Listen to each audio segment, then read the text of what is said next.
Greetings once again in the matchless name of our Lord and Savior Jesus Christ. और एक और बार यीशु मसीह के नाम से हम आप सबको नमस्कार कहते हैं। We are so excited to share the truths with you that has transformed our lives. और हम बहुत ही उत्साहित हैं इस सत्य को आपके साथ हम बांट रहे हैं क्योंकि इस सत्य ने हमारे जीवन को बदल दिया। It's a teaching series, it is built line upon line. So if you have missed it, please do visit our website and catch up with the early episodes. और ये जो बाइबल का अध्ययन है काफ़ी भागों में है। अगर आप किसी कार्यक्रम को अगर छोड़ देते हैं या फिर छूट जाता है तो कृपया करके हमारी वेबसाइट पर जाएं और वहाँ पर आपको यह वचन मिल जाएंगे। The previous episodes we spoke about how God is a relational God existing in community, Father, Son and Holy Ghost.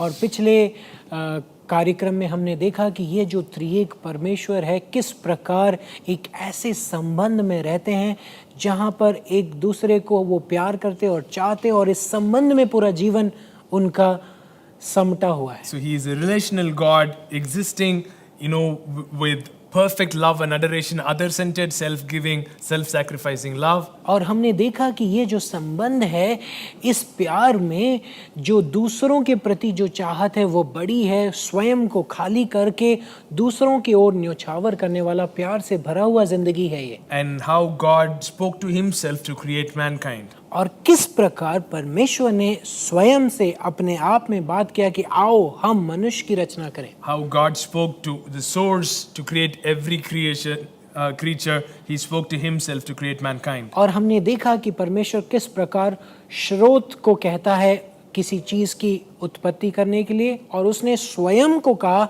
जब उसने मनुष्य की सृष्टि की। So the likeness and otherness is very, very important for relational movement. और एकता और भिन्नता जो कि चाहत है और साथ में जो भिन्न भिन्नता है वह सब कुछ एक संबंध का एक मुख्य भाग है। So there is Father, Son and Holy Spirit, they are not one and the same, they are one and distinct. जो पिता पुत्र पवित्र आत्मा है सब एक नहीं है, वह एक रिश्ते में है लेकिन अलग अलग व्यक्ति हैं। So the unity is so perfect that if you use any other number other than one, we'll be doing injustice to it. और उनकी एकता और यह जो जोड़ी है, ये जो एकता है इस प्रकार से अटूट है और संपन्न है जिसके लिए हम केवल एक जो संख्या के द्वारा ही इसे दर्शित कर सकते हैं। So we don't have three gods, we have one God. Our Lord, our God is one. We don't have three gods, we have one. इसलिए हमारे तीन परमेश्वर नहीं लेकिन हमारा परमेश्वर केवल एक ही है लेकिन उसमें तीन व्यक्तित्व हैं। So as mankind is created in the image of God, और जिस प्रकार मनुष्य परमेश्वर के सादृश्य या स्वरूप में बनाया है, there is likeness and otherness in mankind, male and female. They are like each other, but there is also difference. और उसी प्रकार हम देखते हैं कि जैसा मनुष्य परमेश्वर के स्वरूप में बनाया गया है, स्त्री और नर दोनों के बीच में समानता है, साथ ही साथ भिन्नता भी है। Because there is a distinction between the two, there is possibility of relational movement, and because there is similarity, there is connection too. और इसलिए हम इस बात को समझ पाते हैं कि जब इन मनुष्य में और जो कि मनुष्य में जो स्त्री और नर में जो भिन्नता के चलते वहाँ पर एक संबंध है और वहाँ पर एकता के चलते चाहत भी है। I'm going to talk a little bit of psychology. It might appear like that, but I want you to understand our design because that is important as we go ahead. और मैं इस कार्यक्रम में आपको मनुष्य के जो रचना के पीछे जो उद्देश्य को अच्छी रीति से आपको समझाना चाहता हूँ। These days scientists have found out that human beings, we are reflective beings. और इन दिनों में वैज्ञानिकों ने इस बात को पहचाना या फिर जान करके निकाला कि ये जो मनुष्य हैं हम प्रज्वलित जीव हैं जो कि चीज़ों को प्रज्वलित करते हैं। We reflect each other. हम एक दूसरों को प्रज्वलित करते हैं। We reflect our desires.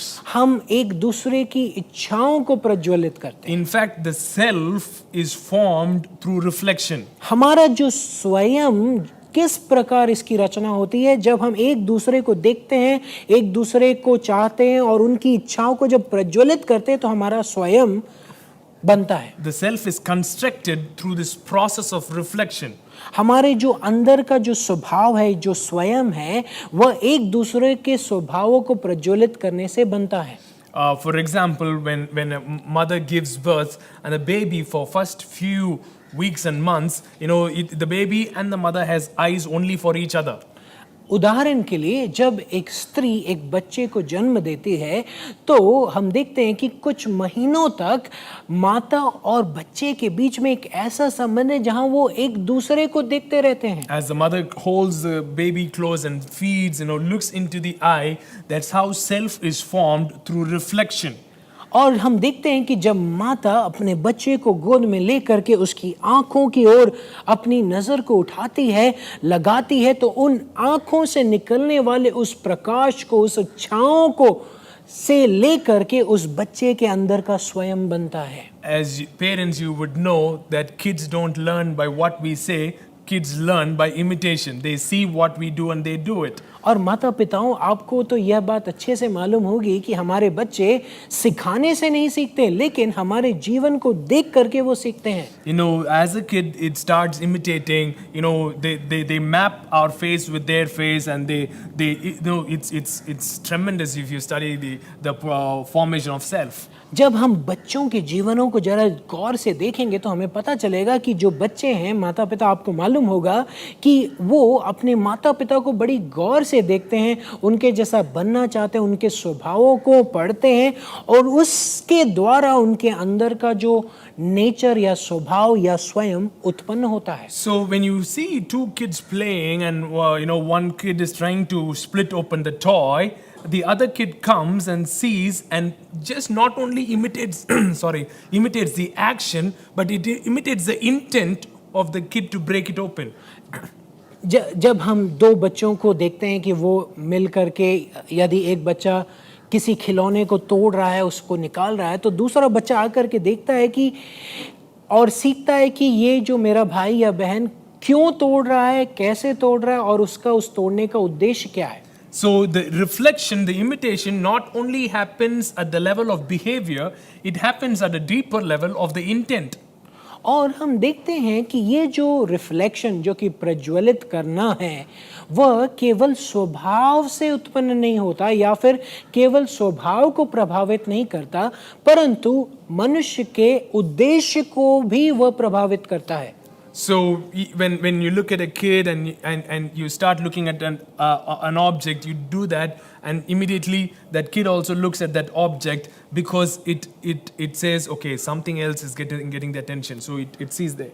So हम देखते हैं कि जब बड़े लोग या फिर माता पिता किसी वस्तु की ओर नजर जब लगाते हैं तो तुरंत बच्चा भी अपनी नज़र को उस वस्तु की ओर लगाता है, क्योंकि वो समझने लगता है कि मेरे माता पिता किसी और वस्तु की ओर अपना ध्यान हटा रहे, तो मुझे भी उस वस्तु की ओर देखना है। Many a times we think it's our own desire, but not knowing that desire has been suggested to us in the community that we are being living in.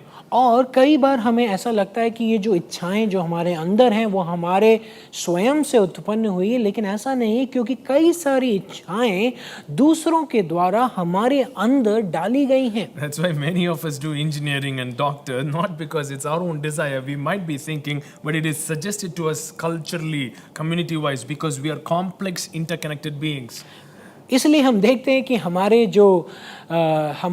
आजू बाजू में काफ़ी लोग इंजीनियरिंग कर रहे हैं और मेडिकल की पढ़ाई कर रहे हैं, क्योंकि वे करना नहीं चाहते, लेकिन उनके आजू बाजू में जो लोग हैं उनके सुझाव, उनकी इच्छाएं उनके अंदर डाल दी गई हैं कि तुम्हें इंजीनियर बनना है, और वह सोचता है कि मुझे, हाँ, ये मेरी इच्छा है।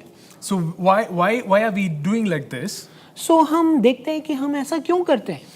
It's because there is something called a mimesis. I want you to understand the word mimesis talks about the process of reflection.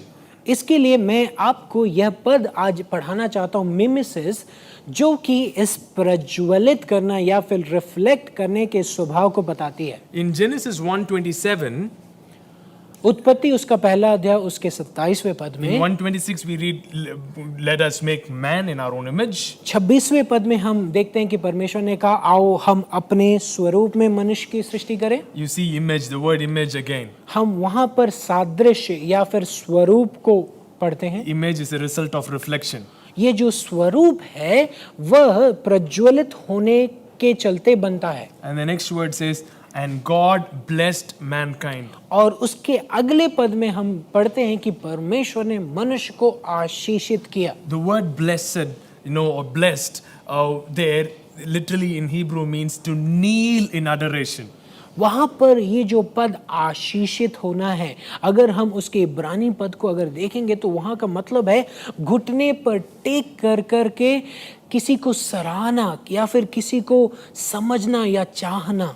As I told in the last episode, when God said, let us make man, boom, came man within the Trinity, and God created the body and sent him inside the body. पिछले कार्यक्रम में मैंने कहा कि परमेश्वर ने जब कहा आओ हम मनुष्य की सृष्टि करें, तब मनुष्य उसकी आत्मा इस त्रिएक परमेश्वर के बीच में उसका रचना हो गया। उसके बाद परमेश्वर ने मनुष्य के शरीर को बनाया और उसमें उस आत्मा को फूंक दिया। And just imagine God knelt down and really went close to man's body and breathed into his nostrils, and man opens his eyes. The first thing that man would have looked at was the eyes of the Father. So जरा गौर करके इस बात को जरा समझेंगे कि जब परमेश्वर ने पहली बार आदम के अंदर जब सांस को फूंका तो वो घुटने टेक करके अपने मुंह को उसके होठ पर लगा करके जब उसने फूंका, और जब आदम का पहला आंख जब खुला, पहली बार जब उसने दृष्टि की तो उसने परमेश्वर की आंखों को देखा। The first emotion that Adam would have felt is the emotion of being embraced by the Father. So ये जो पहला अनुभव था जो मनुष्य का, वह था इस त्रिएक परमेश्वर के द्वारा गले लगाने का अनुभव। I do not know how much time they both were like that. I still remember when I had my baby and took the baby in my hands for the first time, I couldn't just take my eyes off. मुझे नहीं मालूम परमेश्वर ने कितने देर तक आदम को देखा होगा, क्योंकि जब मेरा बच्चा पैदा हुआ था तो मैं घंटों घंटों अपने बच्चे को देखते रहता था। So what I'm saying is to kneel in adoration. When God knelt in adoration of mankind, that's how the self of man was formed. तो मैं आपको ये बताना चाहता हूँ, जब परमेश्वर ने घुटने टेक करके उस सराहते हुए जब वह आदम को देखने लगा, तो उस सराहने के द्वारा, उस चाहत के द्वारा आदम के अंदर का स्वयं उत्पन्न या फिर बनने लगा। And just like how our baby is being born and the self is formed through the reflection of parents, Adam was formed through the reflection of the very God himself, the triune God himself. जब हम देखते हैं कि जो हमारे चारों ओर जो बच्चे हैं उनका व्यक्तित्व अंदर का जो स्वयं अपने माता पिता को देखने के द्वारा प्रज्वलित होने के चलते वह स्वभाव या व्यक्तित्व बढ़ता है, उसी प्रकार आदम का व्यक्तित्व परमेश्वर की ओर दृष्टि करके बढ़ने लगा। I told that Trinity is there to fully know each other and to be fully known without any reservation and hiding. और मैंने आपको पहले बताया था कि त्रिएक परमेश्वर के बीच में एक ऐसा संबंध है जहां वह अपने आप को दूसरे की ओर न्योछावर करते हैं, एक दूसरे के द्वारा जानने को अपने आप को खोल देते हैं। Can you imagine? That's why God created man, male and female, both naked, absolutely naked, because they can fully know and be fully known each other without any hiding at all. इसलिए अगर आप देखेंगे जब परमेश्वर ने मानव और स्त्री की जब रचना की तो वो बिल्कुल नंगे थे, ताकि वो एक दूसरे को जैसे वे हैं वो जान सके, और एक दूसरे के द्वारा जानने के लिए वे अपने आप को खुला खुला उत्पन्न किए। So with absolute transparency, when we come in relationship and we fully know and be fully known by somebody else, that's where real satisfaction happens. You might know what I'm talking about. इसलिए जब हम देखते हैं कि रिश्ते में या संबंध में जब वहाँ पर खुलापन है, जहाँ पर हम एक दूसरे को जान सकते, जहाँ पर हम कुछ भी चीज़ छुपाते नहीं है, तो वो संबंध काफ़ी मजबूत होता है। We have come across countless people. You might acknowledge what I'm saying. They might have money, they might have everything that they need, name, fame, all these things. But when they don't feel that they belong to somebody, where they are accepted, they are not happy, they are not satisfied. और मैंने देखा और आपने भी देखा होगा कि लोगों के पास हो सकता है काफ़ी पैसे हों, काफ़ी चीज़ें हों, ज़मीन हो, जायदाद हो, लेकिन अगर वह किसी समूह में या फिर लोगों के बीच में अगर उन्हें स्वीकार नहीं किया जाता या उनका इनकार किया जाता तो उन्हें अच्छा नहीं लगता. Recently, I read a news where a celebrity came out and said, I'm depressed. और मैंने इस दौरान एक समाचार को पढ़ा जहाँ पर कि मैंने देखा कि एक एक्टर आकर के अपने आप को बता रहे हैं कि मैं बहुत ही दुखी और निराशित हूँ. When they asked that person, how can you be, depressed? You have got all your movies happening and already a couple of years booked. And name and fame and money, one of the highest paid people in the industry. How can you be depressed? और जब ऐसा इस नायक ने, इस actor ने आकर के कहा तो लोगों ने आकर उनसे ये सवाल उठाने लगे, आप क्यों निराशित है? क्योंकि आपके पास इतना पैसा है, आपकी हर मूवी हिट है, तो आपको किस बात की निराशा हो गई? And that person asked, what has got depression to do with any of these things? तब उसने कहा, अरे आपको नहीं मालूम, ये पैसा, ये जायदाद, ये इज्जत, इन सब का मेरे निराशित होने से क्या लेना देना? Why? That person didn't give the answer. Probably that person didn't know. I'm giving you the answer. What is the reason?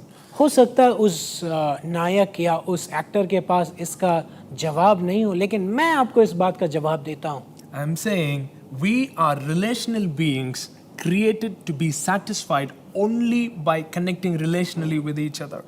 क्योंकि हमें इस बात को जानने की ज़रूरत है कि हम रिश्ते में रहने के लिए संबंध स्थापित करके एक दूसरे को जान करके एक दूसरे के प्यार में रहने के लिए सृजे गए हुए व्यक्ति हैं.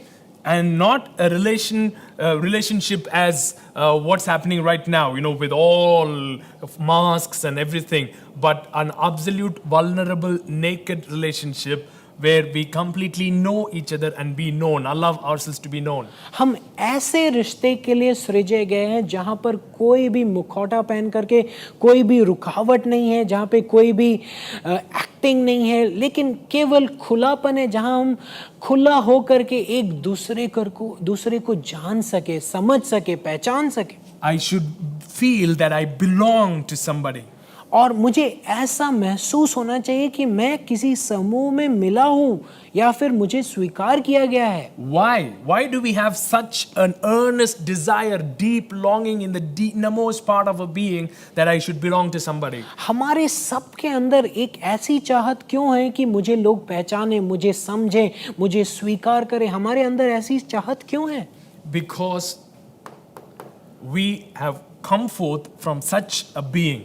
क्योंकि हम एक ऐसे संबंध, एक ऐसी चाहत, एक ऐसी जीवन में से उत्पन्न हुए जहां पर संबंध या रिश्ता सबसे ज्यादा मायने रखता है. Just like a fish out of water feels suffocated but feels absolutely comfortable within the water, we absolutely feel comfortable in the context of relationship and we feel suffocated when the relationship is not happening properly. इसलिए जब एक मछली जल में से निकाल दी जाती है तो वो तड़पती है क्योंकि उसे पानी नहीं मिलता, और जब वापस उसे जल में छोड़ दिया जाता है तो वो सुकून के साथ तैरती है. उसी प्रकार जब मनुष्य इस रिश्ते, इस अनोखे प्यार के संबंध में से जब उसे निकाल दिया जाता है और जब रिश्ता, ये जो संबंध जब टूटा हुआ रहता है तो उसके मन में, उसके अंदर कोई भी शांति नहीं रहती. Listen to me carefully. We are created to be adored. We are created to be celebrated. मेरी बात को जरा ध्यान से सुनेंगे कि हमारी सृष्टि इसलिए की गई है ताकि हमें उस उत्सव में हमारा उत्सव मनाया जाए, हमें प्यार किया जाए, हमें चाहा जाए. We are created. See, that's our oxygen. That's our life-giving source. When we are adored and when we are celebrated, when we are in the center of celebration. That's the reason why we live.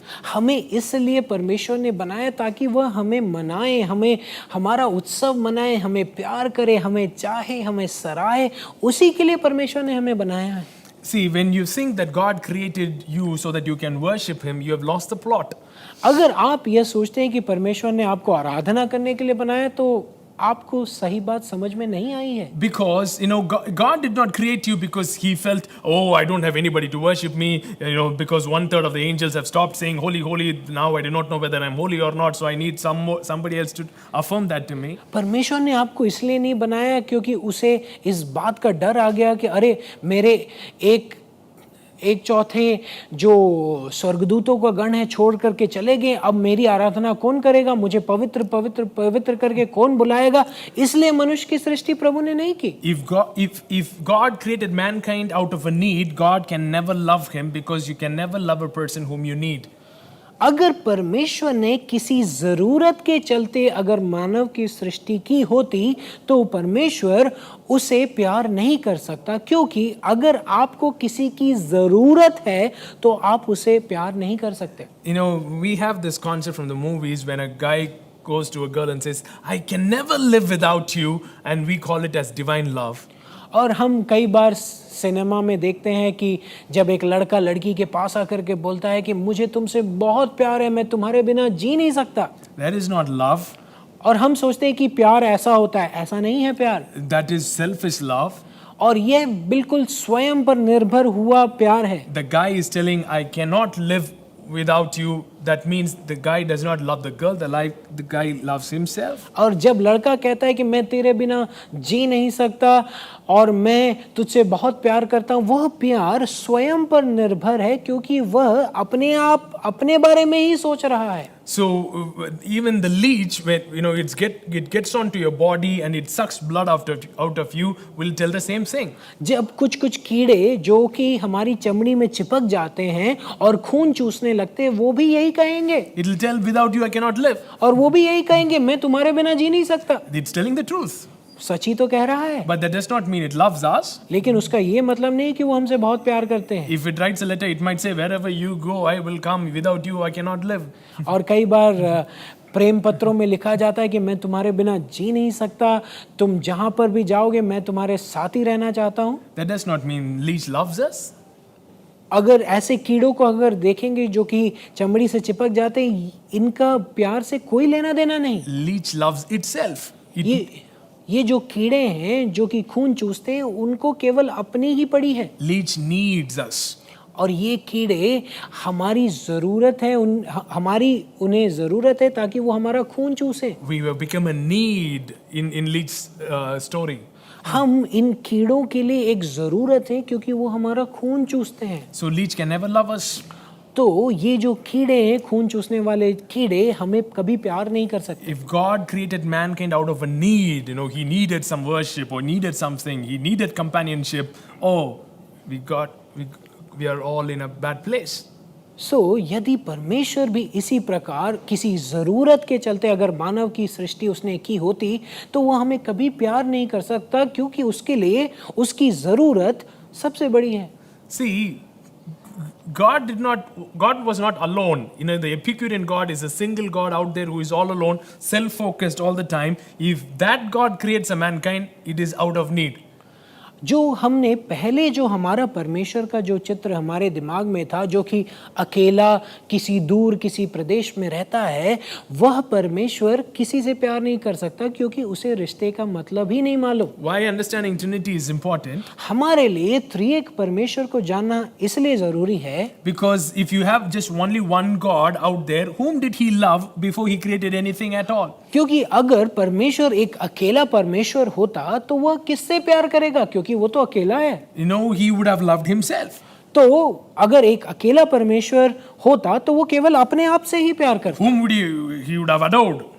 तो वो किसकी सराहना करता? He would have adored himself. वो अपने आप को ही सराहते रहता। Before anything, he would have just looked inward. वो हमेशा केवल अपने आप को ही देखते रहता। And if he creates a mankind out of such a being, mankind will also be self-focused. और अगर एक ऐसा परमेश्वर अगर मनुष्य को बनाता तो मनुष्य भी केवल अपने आप को ही देखते रहता। But the God that we are talking about is a relational God, which is other-centered, outgiving, self-emptying, self-sacrificing love. लेकिन जिस परमेश्वर की हम बात कर रहे हैं वो एक त्रिएक परमेश्वर है जो स्वयं को खाली करके दूसरों के ऊपर प्यार को न्योछावर करने वाला, दूसरों को चाहने वाला परमेश्वर है।